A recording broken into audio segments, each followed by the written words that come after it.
Hey everybody, Jeff Cohen back here with Sue Zimmerman. And Sue is an expert on Instagram, but we'll even go more broad than that and say Sue is kind of an expert in building a social following. And Sue spoke in depth at Resonate on things you need to do to build your social following, build your Instagram following, generate sales via Instagram. And we're not going to go into that in depth because the links to that is below and you can see that. But what I want to do is just kind of catch up with you, Sue. So welcome. I hope you're doing well. It's great to be back. It's great to see you virtually here. Yeah, definitely. So what I'm curious about is like what's changed in the last calendar year. The world has dramatically changed. And so how has social influence changed? How has the need for social as a component of e-commerce changed? And, what should people kind of be paying attention to? Yeah. So the one word that comes to mind for me is trust, and the climate of being able to quickly trust someone. And that comes with showing up consistently in your zone of genius, in your niche, and as the authority. And because I teach Instagram marketing on the daily, that platform is my go-to platform, although I do have a strong presence on Twitter and Facebook and LinkedIn. But because Instagram's so visual, I'm able to give value there, and people are able to get to know me specifically because of Instagram stories. Yeah. So let's just dive into Instagram a little bit for people that maybe haven't used it. You have the ability to post, you have the ability to create stories. What's kind of like I don't want a full-blown Instagram, but like I'm going to spend time on it. What's the minimum I should be doing? Yeah. So Instagram, the minimum that you should be doing is absolutely have a evergreen feed, meaning the content that you're sharing in your feed that lives on, unless you archive it, proves that you are the go-to person in your niche. It needs to support the promise that you make in your bio and build that trust, like I just mentioned. Because if there's a disconnect with who you say you are and what you do from your bio to your feed, people aren't going to really believe you. You Yeah, and have it's to pretty show up. obvious, right? It's pretty Yeah. obvious when you're not genuine in what you are and what you're trying to be. How do I build an audience? Do I just start kind of finding I mean, I remember you and I at Resonate. Yeah. We were sitting down and like you were I felt so old because you were like showing me how to do this, and like you're like, oh, you got to add this hashtag, you got to add this @ tag, you got to, like how does somebody kind of Yeah. So there's no keep fast their there. arms around this? Yeah. There's no fast tracking Instagram. I will be completely honest with that. I've been teaching it for 8 years. And when I started teaching, there was only one of the neighborhoods, which is the feed that we're talking about. But now there's 4. There's stories, there's IGTV, and there's live. So Instagram is this massive opportunity for you to market, for you to amplify, promote, and broadcast who you are and what you do. And depending on where your target audience likes to hang out, whether it's on an Instagram live or IGTV or in feed post or in your stories, there's different strategies. I'm going to be honest. There's different strategies that are Okay, so used. let's go into that because we've talked in some of the other content about building buyer personas, understanding who your buyer is, understanding what your unique selling proposition is. How do you then connect that to building the audience on Instagram? Yeah, so it's really important for you to strategically show up sharing information, whether you are entertaining or educating or being a resource or even being funny, because people love humor. So that falls under entertainment. So whether, sharing content in those kinds of categories so that people want to come back to you on a regular basis, basically back to your channel, back to your Instagram account, because you shared something that I can't find on Google. That is Right. your point of difference. That is your reference based on your experience, your wisdom, your knowledge, and not some random information that anybody can find on Google. That that's probably one of the biggest mistakes. So it's your story around that content. It's your point of view, and everybody has their own unique story and their own unique experience. And it's your job to show up so that people will want to experience that from you, and so that you have the opportunity to really build a following, a group of people, a community of people that are interested, not the billion plus people on Instagram, but your audience interested in what you do. So you mentioned hashtags. I think you mentioned at mentions. Yeah. And yes, those are details of how to go deeper in your niche and finding conversations, because all hashtags are hubs of conversation. So you want to make sure that if you are using a hashtag, or more importantly, doing some market research, and you tap in and you discover a hashtag, you want to follow that hashtag because you can on Instagram. You want to make sure that that conversation is the conversation you want to be a part of. Yep. That's where you want to hang out, or where your target audience would be hanging out. So hashtags give a lot of people a I'm not going to lie, but there are strategies that really work for you to get discovered and for you to be a part of that conversation. Does that make sense? It does. And I want to point out one thing that you didn't say. I don't want to point out something that you said. I want to point out something that you didn't say. You never said sell. Never. You don't sell on Instagram. Right. And I think that's very important for people to understand, that Instagram is not where you sell. Instagram is where you connect, and then they will seek to buy from you later. Now, if you're a big enough brand, right? Like, so one of the brands that a lot of people in this community follow is called Death Wish Coffee. And I didn't ask you before to look at this, but like, if you follow Death Wish's Instagram feed, they've got these really cool photos where you can click on things and see the price and link to their merch store and buy things.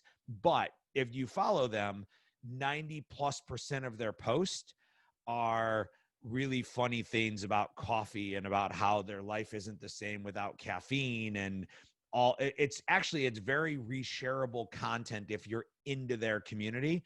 And then every once in a while, they had a really cool one that It's was good. like, I'm looking at it right now. yeah, they had a cool one. I don't know if you can find it, but they had a cool one of a bunch of people sitting around the pool, and they've got the sliders that are Death Wish, and they've got the pool float, which is Death Wish. And so here's what you need to know. They've created a culture, a brand culture, which is fabulous. That's consistent. They are funny, snarky. Everyone loves humor, like I said. And this content is shareable because it's so funny. right. And if you love coffee, you're going to be all over this. So, but more important, if you love the Death Wish brand, yep, right? Like, they've got a huge following, right? They're I don't know what they're at now, but they're over probably 500,000 in their following, quarter. And what they do is their brand is dead loyal and will buy from them and say, "Oh, I want that pool float," right? I have friends that come over here and they're like, "Oh," and I'll wear a Death Wish hat, and they're like, "Where'd you get that hat? I want to buy it." Yeah, So because the name of their brand is so good. Right. But most of us aren't starting out at that level. We're trying to build to that level. And so look at the content that you're providing that is building around your brand and trying to be more than what your product is, right? What your brand is. And I think that was really important in what you said, was that it's about building community. It's about building a connection. And then people choose to want to follow you.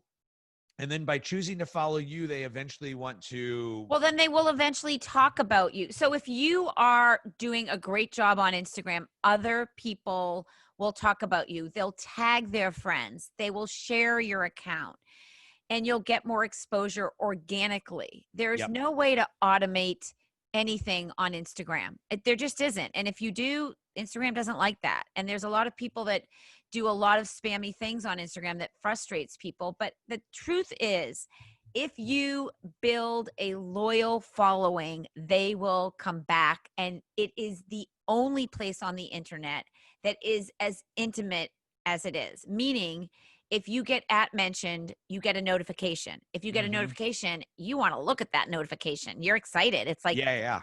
It's like, There's a brand that I'm working with right now, and what she offers as part of her brand is live help on Instagram. And if you DM her, she responds immediately. yeah, I Um, respond. I am the one responding to all of my questions. I give video responses back. I give audio responses back. And so it is the most intimate place that you can connect with people within seconds, if not minutes. okay, so let's talk about the Instagram algorithm, because Yes. I've heard rumors about this, and I'm just curious. Like, there's a bunch of agencies out there and services out there that claim that for this fee, we'll just say dollar amount, because they're all different fees, they will help you, get past the basic algorithm to get to the next level, and to grow your following. You have to do this. And we've seen, Sue, we've been around, right? We saw the same thing when Google came out. We see the same thing when Amazon came out. I just want you to kind of speak to it. Like, I don't want people to get caught in the trap of believing the hype. Yeah. I want them to understand the hard work that's necessary. Like, Well, is here's there what a I want way? everyone to understand. Yeah. So here's what I want everyone to understand. The most important thing about Instagram, in my opinion, from teaching it for 8 years and having a wildly successful business, is it's all about conversations. So conversation, in my mind, is the standard of success. Are you having conversations in your content? Are there comments? Are there comment threads? Are people commenting on comments and being a part of that conversation? Are you going deep in the DM and isolating opportunities from conversations? Because conversations lead to conversions. And no, conversations lead to opportunities, and opportunities lead to conversions. That's Right. what I really want to say. And so, are you having opportunities? Because you can be paying people to like your photos and follow people for you. And I call BS on all of that. I really do, because there's no automation to relationships. You have to earn them, build them, and be there for them. Yeah. And well, I mean, I guess so I 100% agree with you. 100%, like, not even like 99.9. It's 100 plus percent. But I know that, like, in LinkedIn, and I know LinkedIn a little better just because it's where I spend more of my time than I do Yeah. Instagram. I know in LinkedIn that if you write a post long enough that you get the see more button and you can get people to see more, that's an indicator to LinkedIn that people like your content. If Same they is true. Same is true on Instagram. Okay, so the same is true on Instagram. So you want to write a little bit of a longer post, and you want to kind of tease people to get them. Here's two tips that everyone's going to love walking away with. Number one is you want to hook them. You get 78 characters, and then people have to tap see more. Now, this is not about what's in it for you. It's about what's in it for them. WIIFT. What's in it for them? Because that's the hook. We don't care about what you're doing, where you're going, where you're traveling. We want to know what's in it for me if I tap see more. Right. So that's number one. Number So that's two, an indicator, and that's an indicator to the algorithm that somebody's interested, which means exactly. more So people might start seeing it, right? yes. And so if they're interested, they're going to tap see more. Now, one of the latest YouTube videos I've done, SubiZimmerman.com, you, You're going too youtube.com, fast. We'll SubiZimmerman.com put the links /YouTube. below. Yeah, it's down below. It's all about carousel posts. So another very That's the ones strategic. that swipe through, right? We've been doing so many carousel posts because Are those supporting in stories, or are those in that's your post. So your your post? post can Okay. be a stagnant photo, a minute video, or a carousel post where you get 10 either videos or photos, and the videos in each of the swipes can be a minute. So you could conceivably have a 10-minute post on Right. Instagram. Right. Not recommending that. But we have a lot of supportive information that if you swipe, you can see facts, you can see screenshots, you can see how to do it. So the more you swipe, the more information you're gaining. and the more time someone spends on your content is how Instagram is rewarding you as well. Okay, so if I'm creating all of that, do I then post it in my post and then also post it to my story, or do I post something So in my story to drive them to my post? yeah, so you always want to start with a post feed, and that is your evergreen. Like I said earlier, that lives on. That's the proof of who you are and what you do. Your stories are a way to drive traffic to that post, or if you have 10,000 followers or more, swipe up to go to a link, and your story needs to be extremely succinct, and you want people to tap through to the next clip in your story. And you should be sharing your feed posts to your stories, because a lot of people are hanging out in stories and not in feed posts. Right. So you want to drive that engagement back down. But when you do, you always want to let people know why. Like, Yep. why do I even want to tap into your post when I'm hanging out in your stories? So, for example, I just dropped a YouTube video all about highlights and how you can share a highlight link. And a highlight is, once you've created these great stories and you've spent time doing these stories, you save your best ones to highlights that are the circles under your bio. And yes, I have a YouTube video, at least one, if not four, all about highlights. And those become resources that you can then copy and share. So if you're someone that's just not feeling it with stories or getting a lot of people watching your story, that's okay. Because as long as your stories are awesome and giving resources and information that you can save to your highlight, you could then share that highlight link. If someone was to say to you, for example, I want to join Sue, I want to join your pro coaching program. I'm like, awesome. We have an application, but look at these results that my clients get.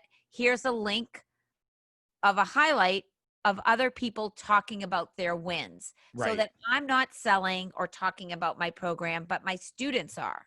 Does Yep. that make sense? Yeah, absolutely. I think I'm going to wrap this up here and say that the key to social is be genuine. The key to any of these tools is to be consistent in the content that you're creating and be deliberate in the content that you're creating, and don't sell. Try to drive connection and conversation, Yes. and the And one more sales will thing. come.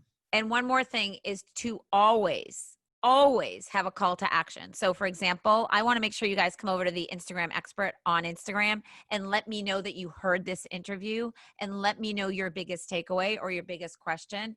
I don't like lurkers. If I'm in your ear, I want to meet you and connect with you. And it's your job as the marketer, as the content creator, to let people know what you want them to do. It's not their job to guess. And here's what's really interesting, because this is at the end of the video, right? So we'll see if people made it this far. We as experts share this all the time and tell people at the end to connect to us. You guys would be shocked at how few people actually connect with us. When Sue is offering connect with me and ask me questions, she is essentially offering you guys free consulting in a micro level, right? She's going to limit her time in some way, shape, or form, but she's offering herself. And I happen to know this. I'm not offering it for you, but I happen to know this. Like, she'll look at your Instagram account. It's almost like Mini like a, audit. right, right. I was gonna say it's like a compulsion that you have to like see that. So take advantage of that. You've gone this far. You're clearly interested by listening for this long. So go and take the next step. And if you want someone to help you guide you along the way, then take a look at Sue and the content that she provides, and find out if maybe her free content can help you, or whether you want to move into one of her courses. Sue, thank you So for welcome. sharing again with the audience. I'm still just super fascinated, primarily because I'm probably trying to connect with my daughter, who lives on Instagram. And so the more Yeah. I know, the closer her and I get. But thank you. And all the links and everything are below.